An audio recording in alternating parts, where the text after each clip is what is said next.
Every year, Ford releases a brand new F-150. Better technology, more features, higher price tag. And every single year, one older F-150 keeps showing up at the shop with insane miles and zero major problems, embarrassing the new ones. Mechanics talk about this year like it's a legend. And today I'm going to tell you exactly which year it is. If you own this truck, you already feel it. Something about it just refuses to quit. Now you'll know why. Before I reveal the year, and let me tell you what's happening with new F-150s, because this is what nobody talks about. New trucks come loaded with sensors, cameras, modules, screens that cost $2,000 to replace when they crack.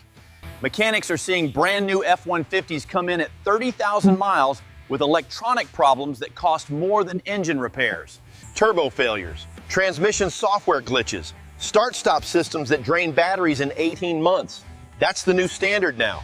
Dealerships love it because every visit means another diagnostic fee, another sensor, another module, another bill for you to pay.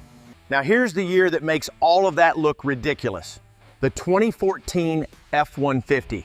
Let that sink in for a second.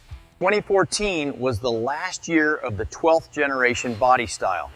And in engineering, there's a golden rule about that.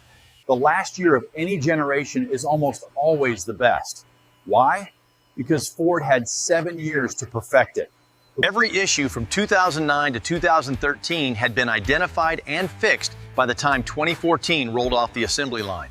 The 5.0 Coyote V8 in the 2014 was already in its 3rd year, refined, proven, bulletproof, with zero first-year problems. Here's where it gets embarrassing for the new models.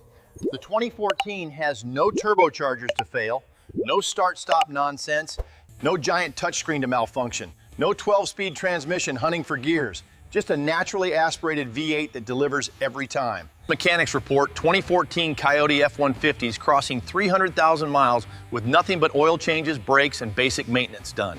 Try doing that with a 2024. You'll spend $15,000 in electronic repairs before you even hit 150,000 miles. The 2014 gets a real 8-speed transmission, not the old 6-speed. Smooth enough for highway, tough enough for towing heavy. And the frame? Same fully boxed steel frame Ford perfected since 2009.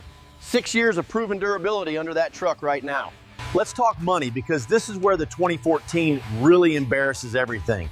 You can buy one today for $12,000 to $18,000. A new F-150 with the Coyote V8 starts at over $55,000. For a truck with more things that can break, insurance is cheaper on the 2014. Parts are everywhere and affordable. Any local mechanic can work on it without special computers needed. And here's the kicker. The 2014 F-150 is actually gaining value right now. People are catching on to what mechanics already know. So the next time someone shows you their brand new F-150 with all the screens and gadgets, and just smile and nod politely. Because you know the truth. Your 2014 will still be running long after their new truck is sitting at the dealership again. Hit like if your F-150 embarrasses new trucks every single day. Subscribe for more content made for real truck owners out there. Drop your year and mileage in the comments right now. I want to see how far these legends are going. See you next time.